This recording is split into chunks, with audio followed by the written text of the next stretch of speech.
Hello students, मैं आपकी मीनू दी। ये वीडियो मेरी क्लास 10 और सब्जेक्ट मैथ्स से रिलेटेड है। इसमें मैं आज आपको थेल्स प्रमेय और पाइथागोरस प्रमेय करवाने जा रही हूँ। उम्मीद करती हूँ कि आप मेरा ये वीडियो अंत तक देखेंगे और मेरे चैनल को लाइक और सब्सक्राइब भी ज़रूर करेंगे।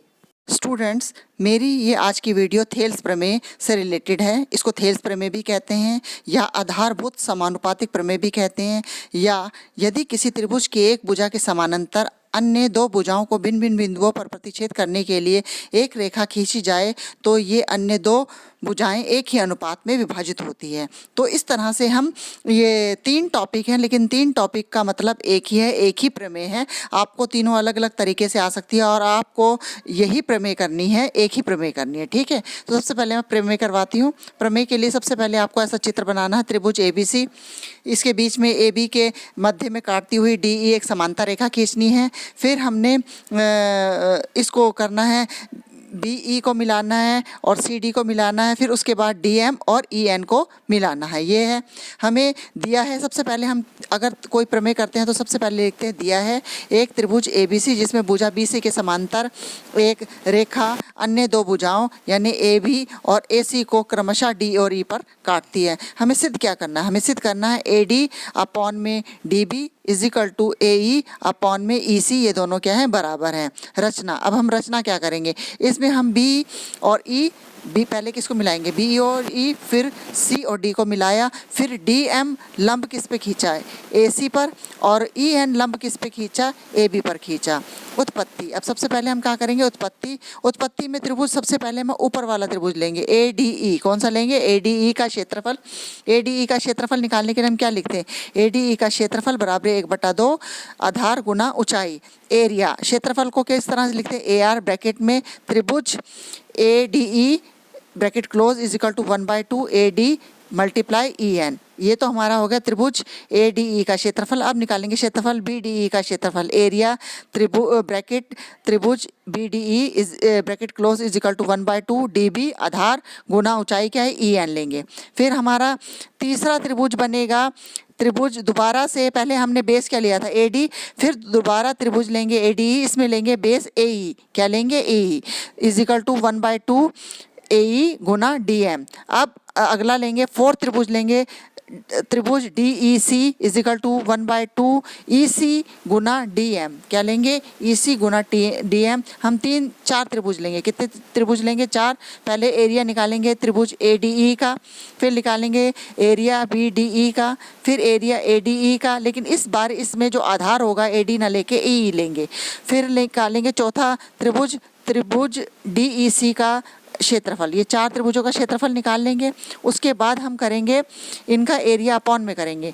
एरिया सबसे पहले हम करेंगे एरिया ADE अपॉन में area BDE is equal to, सबसे पहले ऊपर करेंगे 1/2 into AD into EN upon में 1/2 DB इंटू EN। फिर अगले स्टेप पे एरिया ADE अपॉन में area BDE is equal to 1/2 into AD into EN upon में 1/2 इंटू DB इंटू EN। 1/2 से 1/2 काट लेंगे, EN से EN काट लेंगे, तो क्या बचा? AD अपॉन में DB। ये हमारा होगा समीकरण 1। अब हम आगे करेंगे एरिया ADE अपॉन में area DEC is equal to 1/2 AE into DM upon में 1/2 EC into DM।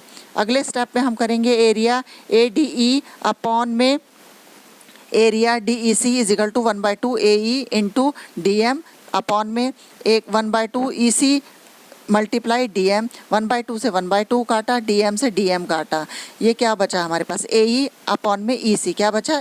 AE upon में EC। सबसे पहले जो हमारा AD अपॉन में DB माना बचा था उसको लिखा था समीकरण 1, और जो ये दूसरा आया AE अपॉन में EC इसको माना समीकरण 2। अब हम नीचे लेंगे त्रिभुज BDE और त्रिभुज DEC का आधार और समांतर रेखाएं एक ही है। वो समांतर रेखाएं क्या है? BC और DE के बने दो त्रिभुज हैं। इसलिए अगर कोई भी दो त्रिभुज एक ही आधार और एक ही समांतर रेखाओं के बीच में स्थित हो तो उनका एरिया बराबर होता है। तो area BDE is equal to area DEC equal हो गए। ये समीकरण क्या हो गया? 3। अब समीकरण 1, 2 और 3 से हमें क्या प्रूफ करना था? AD अपॉन में DB equal to AE upon EC। तो ये सिद्ध हुआ। तो इस प्रकार से हम ये थ्योरम करेंगे। ये हमारी थेल्स प्रमेय है, जिसको समानुपातिक आधारभूत प्रमेय भी कहते हैं। ये तो मेरी पहली थ्योरम थी। अब मेरी सेकंड थ्योरम है पाइथागोरस थ्योरम कहते हैं, या एक समकोण त्रिभुज में कर्ण का वर्ग शेष दो भुजाओं के वर्गों के योग के बराबर होता है। क्या करना है? एक समकोण त्रिभुज में कर्ण का वर्ग शेष दो भुजाओं के वर्गों के योग के बराबर होता है। इसे पाइथागोरस प्रमेय भी कहते हैं। इसके लिए हम क्या करेंगे? सबसे पहले ऐसा त्रिभुज बनाएंगे समकोण ABC, जिसमें B समकोण है और BD लंब है AC पर। दिया क्या है? एक समकोण त्रिभुज दिखाया हुआ है जिसमें ABC, जिसमें B क्या है? 90 डिग्री का है। सिद्ध क्या करना?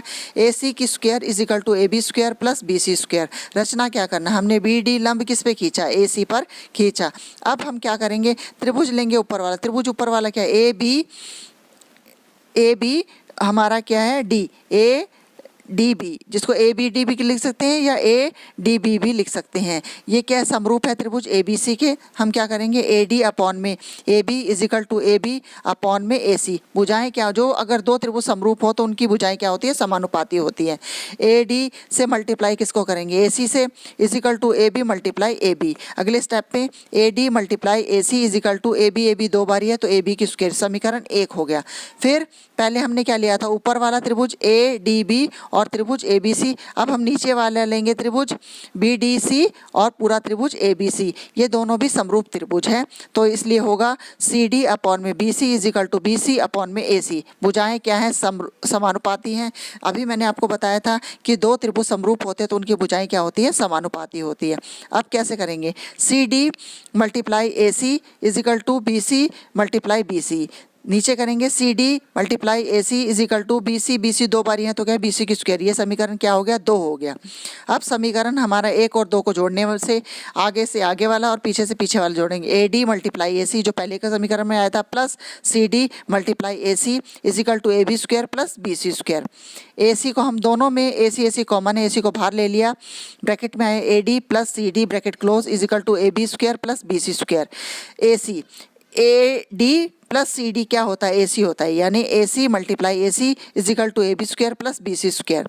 AC दो बारी है तो क्या हुआ? AC स्क्वायर हो गया is equal to AB square plus BC square. तो हमें यही सिद्ध करना था, ये हमारा निकल गया। तो इस तरह से ये थ्योरम क्या हो गई? मेरी सिद्ध हो गई। तो ये थी मेरी आज की 2 थ्योरम्स जो मैंने आपको इस वीडियो में करवाई है। उम्मीद करती हूँ कि आपको मेरा ये वीडियो पसंद आएगा। धन्यवाद।